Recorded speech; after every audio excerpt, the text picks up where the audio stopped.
प्यारे दिल्ली वासियों, आज एक से बहुत ही गंभीर विषय पे चर्चा करेंगे।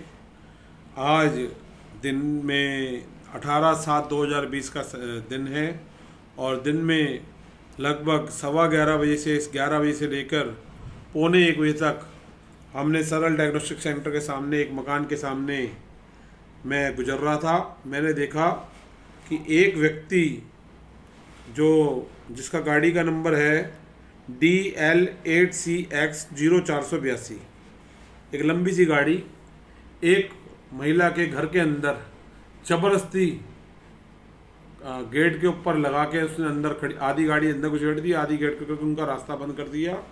और जबकि इस महिला के मकान के अंदर एक डॉक्टर, एमरजेंसी पेशेंट्स को देखने वाला कार्डियोलॉजिस्ट भी मौजूद था और कोविड में चूँकि डॉक्टर्स की बहुत सख्त ज़रूरत है, ऐसे टाइम के अंदर इस आदमी ने उस मकान के अंदर जाने आने वालों का रास्ता बंद कर दिया, पेशेंट्स का जाने का रास्ता बंद कर दिया, उस मकान की मालकिन का जाने का रास्ता बंद कर दिया और काफ़ी मिसबिहेव लैंग्वेज में उनसे बात करी और उनको परेशान किया।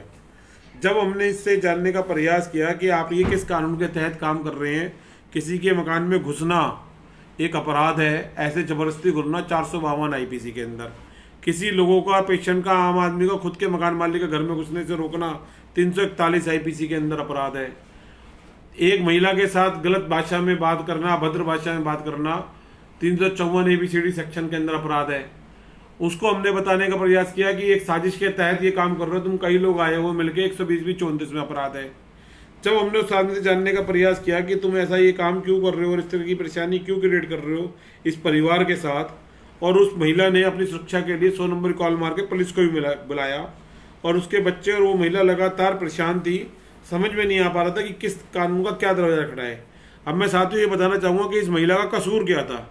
इस महिला का कसूर क्या था कि इस महिला को ये जानकारी नहीं थी कि इस देश का कानून क्या है, इस देश की IPC, CPC, CBRPC में क्या कानून में लिखा हुआ है।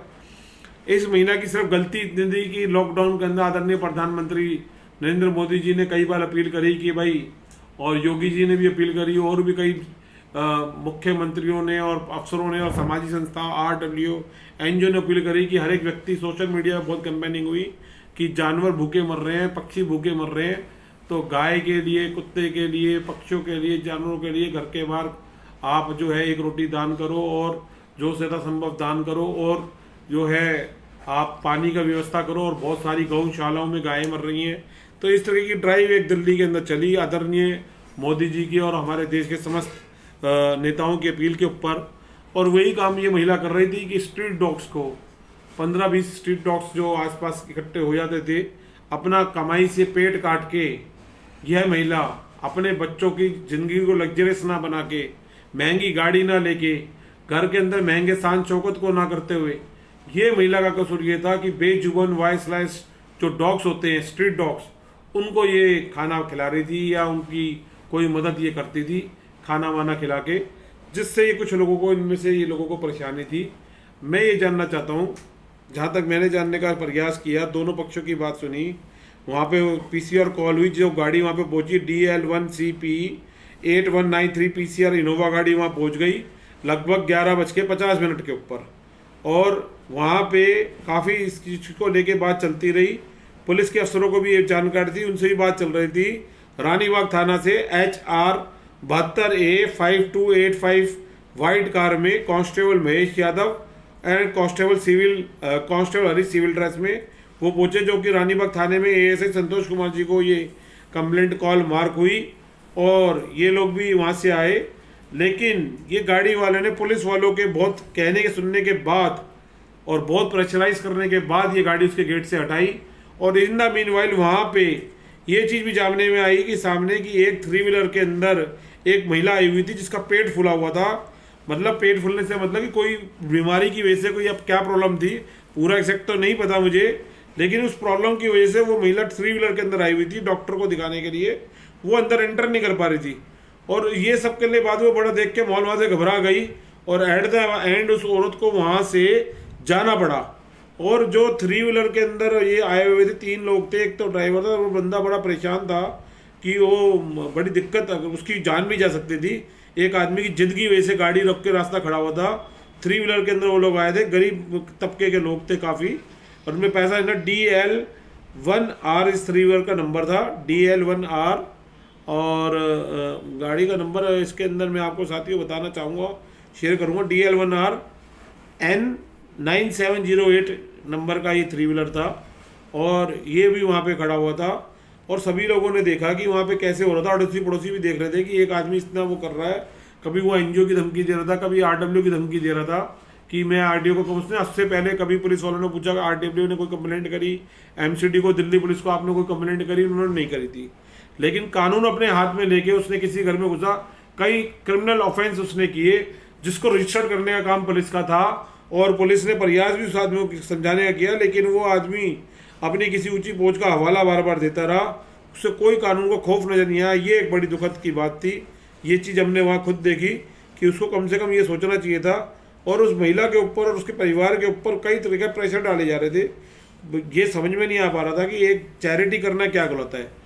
वहाँ ये बात भी पुलिस अधिकारी के बीच में हो रही थी कि अगर कोई व्यक्ति, जब इस देश के अंदर 100 करोड़ हिंदू रहते हैं और एक मानवता का भी इस देश के नाम से हमारा देश जाना जाता है पूरे विश्व के अंदर, अगर कोई, और हमारे देश के प्रधानमंत्री जी अपील थी और PCR ऑफिसर सुरेंद्र कुमार जी और कांस्टेबल महेश यादव जी भी उस PCR गाड़ी में आए हुए थे और सब समझाने का ये प्रयास कर रहे थे कि अगर वहाँ पे ये बात का तर्क दिया गया कि कोई भी हिंदू जब पैदा होता है और मरता है तो जब वो श्राद्ध होता है और हर महीने कई लोग अमावस को थाली निकालते हैं, बहुत सारे ऐसे वो होते हैं इंसिडेंट्स रिलीजियस जो हमारे धर्म के अंदर शास्त्रों में लिखा हुआ है। हिंदुओं के 100 करोड़ हिंदुओं का ये देश है जो इसके अंदर रहते हैं, उनकी आस्था का विषय है।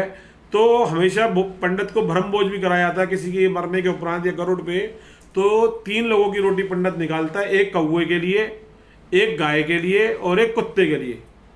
तो एक इतना विधेय हमारे देश के अंदर इतना बड़ा शास्त्रों में कुत्तों के बारे में महत्व लिखा हुआ है। मुझे नहीं पता, अगर किसी की भावना को चोट अगर पहुंचती है तो मैं उससे माफी मांगना चाहता हूं। आदरणीय सुप्रीम कोर्ट, हाई कोर्ट का क्या कानून कहता है मुझे नहीं पता, लेकिन पुलिस अधिकारी वहां पे एक 31/2010 के स्टैंडिंग ऑर्डर का दिल्ली पुलिस के केस का हवाला दे रहे थे, उसको समझाने का प्रयास कर रहे थे कि पुलिस के अंदर क्या लिखा हुआ, लेकिन वो व्यक्ति कुछ सुनना नहीं चाह रहा था। मैं ये पूछना चाहता हूँ साथियों कि क्या इस देश के शास्त्रों में जो लिखा है हिंदुओं की जो आस्था के बारे में लिखा है, क्या वो गलत है?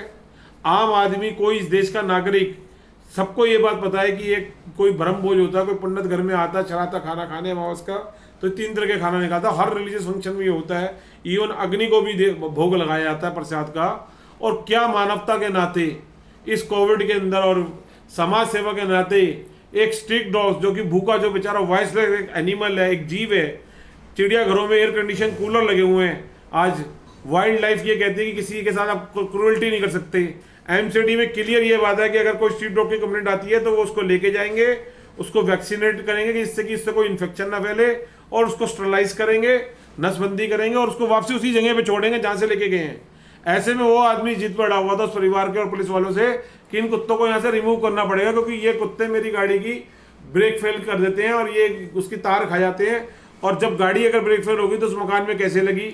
और मैं साथ ही ये पूछना चाहता हूँ कि क्या जब गाड़ी सड़क पर खड़ी करना ही ऑफेंस है तो क्या उस मालिक को ये नहीं सोचना चाहिए कि कुत्ता तो अनएजुकेटेड है, उसको कोई शिक्षा का अभाव नहीं है, उसको भूख लगी है तो वो किसी को नहीं कह सकता, उसको प्यास लगी है तो वो किसी को कह नहीं सकता। अभी हाल के अंदर आया, किसी ने बम का सामान खिला के हथिनी को मार दिया और वो 3 दिन तक पानी में खड़ी रही और मीडिया में बहुत प्रचारित हुआ। अभी गाय के बारे में भी आया, यूपी में ऐसा इंसिडेंट हुआ। तो साथ ही मैं पूछना चाहता हूँ कि वॉइसलेस अगर डॉग्स के साथ अगर कोई घटना होती है तो वो किसको बताएगा, कैसे एक्सप्रेस करेगा, उसकी लैंग्वेज तो कोई है ही नहीं। तो महसूस किया जाता है कि कोई आदमी मानवता के नाते अगर कोई मदद कर रहा है, और दिल्ली में ऐसे लाखों लोग हैं, तो मुझे ये समझना चाहिए कि यहाँ कहीं ना कहीं कुछ ना कुछ कमी है। मुझे नहीं पता कि कानून क्या कहता है, लेकिन पुलिस अधिकारी जो बात कह रहे थे मैं उनसे सहमत हूँ। पुलिस अधिकारी कह रहे थे कि मानवता के नाते आपको सोचना चाहिए और आपने ये ऑफेंस किया है। अगर कोई डॉग्स की समस्या भी थी तो आप पुलिस को और MCD को कंप्लेंट करते, दिल्ली सरकार में कंप्लेंट करते, लेकिन किसी के जबरदस्ती घर में घुसना, घर में घुस के गाड़ी खड़ी करना, किसी का रास्ता बंद करना, किसी भी महिला से अभद्र भाषा में बात करना, उसके परिवार को थ्रेट करना, ये सब जो है क्रिमिनल ऑफेंस है। और इसके अंदर 452 IPC की बात चल रही थी, 120B, 34, 341 कई सेक्शंस में। तो ये आदमी जो है बहुत ही एक गंभीर समस्या है। मैं ये चाहूँगा हमारे देश के सबसे बड़ी सर्वोच्च न्यायालय इसको जरूर देखें। मुझे नहीं पता कि सर्वोच्च न्यायालय में इसके बारे में क्या कहा गया है। आदरणीय उच्च न्यायालय इस बारे में जरूर देखे और समझे कि ये जानवर कहाँ जाएंगे। हिंदुओं की आस्था जुड़ी हुई है इससे, 100 करोड़ हिंदुओं की। और गाय के लिए भी रोटी निकालते हैं। बहुत सारे लोग ये भी कहते हैं कि गाय से गोबर कर देती है, तो अब ये इनके लिए कोई बाथरूम तो कहीं मना नहीं है इस देश के अंदर। यहाँ आदमी और औरतों के लिए सड़क पर टॉयलेट्स नहीं है इस देश के अंदर। तो ये गाय और बच्चे और ये जानवर, ये वॉइसलेस एनिमल्स कहाँ जाएंगे। बिल्लियाँ घूम रही हैं, अब आप कल को कह दो कि जी बिल्लियों से कोरोना फैल रहा है, तो क्या कोई इस चूहे तार काटते हैं हर पार्क में हर जगह, कि जिम्मेवारी किसकी है। कल को मच्छर भी हैं, मच्छरों से बीमारियां फैलती हैं। तो क्या करना चाहते हो, क्या कहना चाहता है वो व्यक्ति बता नहीं पा रहा था कि उसके मन की भावना क्या है। वो क्या कहना चाहते हैं कि 100 करोड़ हिंदुओं के शास्त्रों में जो लिखा है वो गलत है। सड़क पे गाय गोबर, कितनी हजारों इंश्योरेंस कंपनी के अंदर पेंडिंग है कि अचानक गाय सड़क पे आ गई। सरकार की कमी थी कि पटरी के अंदर वो उन्होंने ग्रिल नहीं लगा रखी थी, अचानक कुत्ता या गाय सड़क पे आ गई और गाड़ी एक्सीडेंट हो गई। हजारों क्लेम इस तरीके के आज इंश्योरेंस कंपनियों से पास हुए और उनको ये बात समझनी चाहिए। और अगर कोई शिकायत है तो उसका निवारण निकालना चाहिए, बैठ के समझना चाहिए। कुछ लोगों को थाने में, पुलिस को, एजेंसी को अप्रोच करना चाहिए। लेकिन अब जब कोर्ट का, इस देश का संविधान, एमसीडी भी ये अधिकार नहीं देती कि उस डॉग्स को वहां से हटाया जा सके लीगली या इलीगली, तो ये मेरे को समझ में नहीं आता ये व्यक्ति ऐसा क्यों कर रहा है। और इसकी वजह से जो परिवार में इसने ऑफेंस किए, रानीबाग थाना ने कोई केस दर्ज नहीं किया और एएसआई संतोष कुमार जी को ये कॉल मार्क करी गई थी। और बड़ी जान के दुख हुआ कि उसी परिवार से, विक्टिम की परिवार से, उस महिला के परिवार के हस्बैंड से ही ये एश्योरेंस पुलिस ने लिखवा ली कि ये समस्या डॉग्स की थी और उन्हीं के खिलाफ जो ऑफेंस हुए थे उसका कोई जिक्र नहीं किया गया। बहुत गंभीर विषय है और रानीबाग थाने में ये स्थिति रुक नहीं पा रही। लगातार 2009 से ऐसे इंसिडेंट सामने आ रहे हैं कि रानीबाग थाने, खास तौर से 26/1/17 से मैं बताऊंगा कि ये इंसिडेंट रुकने रहे। अभी हाल में आदरणीय एसीपी मंगोलपुरी श्री वीरेंद्र कादियान जी आए हैं। मेरी हाथ जोड़ के उनसे जरूर गुजारिश है कि वो इस महिला के परिवार के साथ जो ऑफेंस कमिट हुए हैं उनको ध्यान से देखें। और एसएचओ मनोज यादव जी भी आए हैं एटीएस रजौरी गार्डन से, उनसे भी मेरी ये प्रार्थना है कि वो कम से कम जरूर ये देखें कि एक महिला के अधिकार को, उसके परिवार की सुरक्षा दी जाए। अगर इस तरह का काम हो रहा है तो वो कहाँ जाएं, किसके पास जाएं, किससे इंसाफ मांगेंगे। और अगर कोई डॉग्स का अगर समस्या है तो वो कंप्लेंट दे और पुलिस उसके अंदर देखे, जो जरूरी एक्शन है वो अपना ले। एमसीडी कहती है कि इसके अंदर कोई, उनके पास एक्ट में ये कहीं लिखा ही नहीं कि वो उस डॉग्स को वहां से हटा सकते हैं। अब आप की ये जनता, इस देश की, मैं चाहूंगा 135 करोड़ देश की जनता, हमारे देश सर्वोच्च न्यायालय, उच्च न्यायालय, माननीय रोहिणी न्यायालय, डीसीपी आउटर के डीसीपी साहब, सुधांशु साहब डीसीपी, एडिशनल डीसीपी आए नए, उनसे मेरी बहुत उम्मीद है इस शब्दावली के माध्यम से।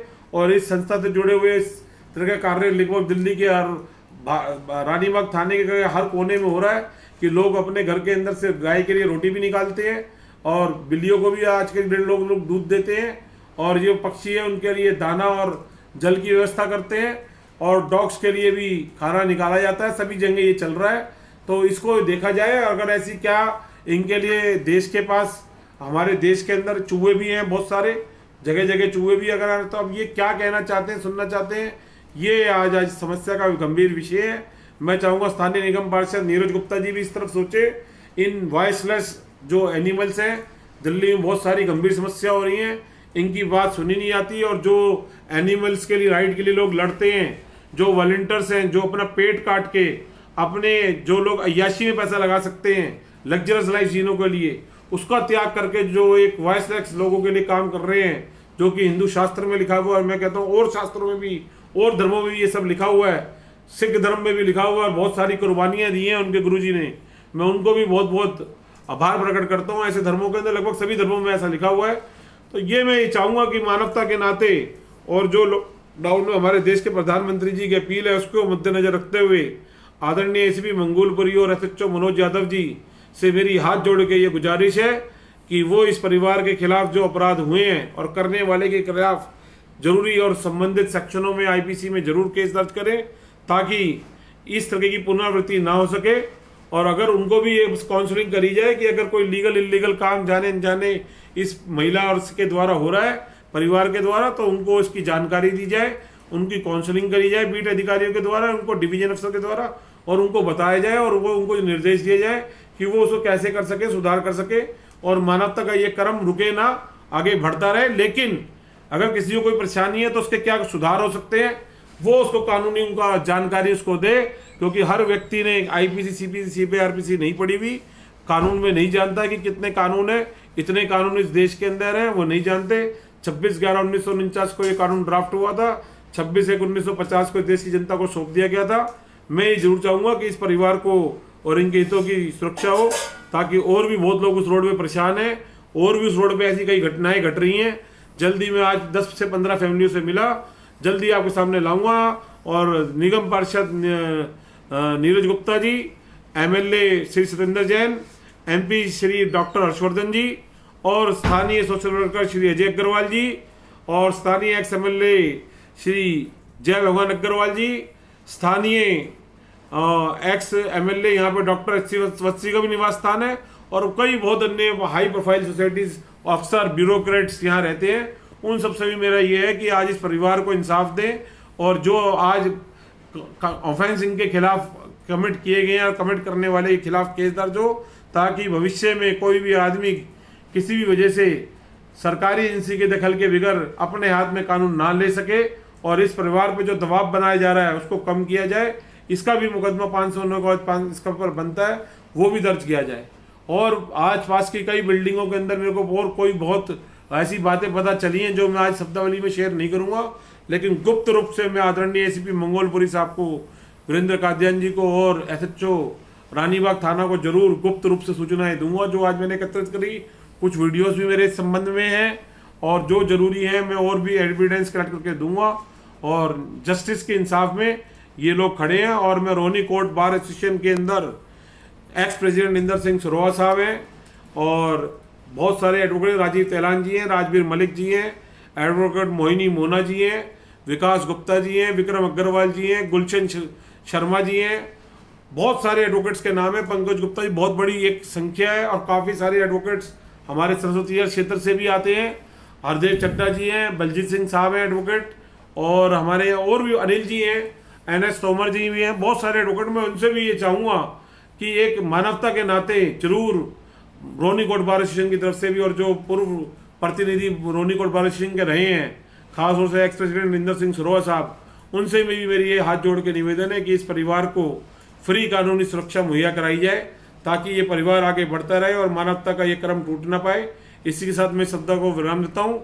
मानव सेवा ही परमो धर्म है, और जीव की रक्षा करना भी मानव का कर्तव्य है। और ऐसे शास्त्रों को और धर्म ग्रंथ पे चलने वाले लोगों को मैं सलाम करता हूँ। अगर इस शब्दावली से किसी की भावना को ठेस पहुंची हो तो मैं उनसे हाथ जोड़ के माफ़ी मांगता हूँ। और अगर ये मेरे विचार सही लगे तो इन वॉइसलेस एनिमल्स और डॉग्स और जानवरों के लिए मैं चाहूँगा इसको लाइक, शेयर, सब्सक्राइब करें, कमेंट्स करें, ज़्यादा से ज़्यादा लोगों तक पहुँचाएं, ताकि लोगों में जागृति आ सके, लोगों को कानून पता चल सके, और इन भूखे मरने वाले बेजुबान जानवरों की भी आवाज़ उन लोगों तक पहुँच सके जिनके पास वॉइस है, जो लोग सुन सकते हैं, समझ सकते हैं, उनका भी जमीर जागे। इसी शब्द विराम। जय हिंद, जय भारत।